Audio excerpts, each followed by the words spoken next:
Ah babam ah, sensiz geçen her yıl içimde derin bir yara. Ne bayram sabahı bildim, ne bir baba nasihatı. Hep bir yanım eksik, hep bir yarım hayat hikayesi. Bu dünyada görmedim ama belki mahşerde kavuşuruz seninle babam. Belki mahşerde kavuşuruz. Felek aldı seni benden, bir şey gelmiyor ki elden. Felek aldı seni bizden, bir şey gelmiyor ki elden.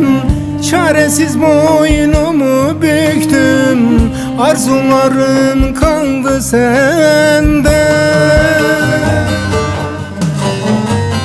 Geç yaşta terk ettin bizi, yüreğime koydun sızı. Ölüm sana yakışmadı, yasa koydun hepimizi.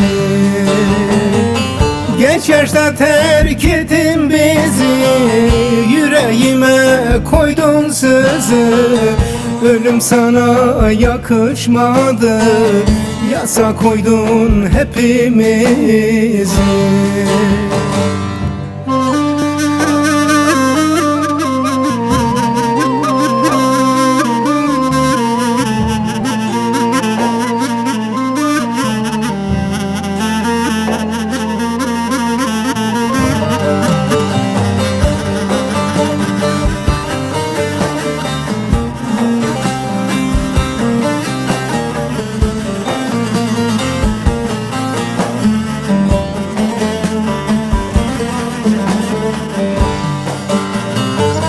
Yavruların yetim kaldı, baba diye çok ağladı.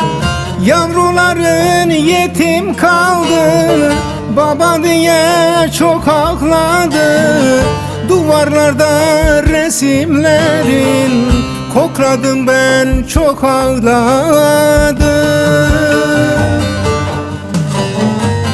Geç yaşta terk ettin bizi, yüreğime koydun sızı.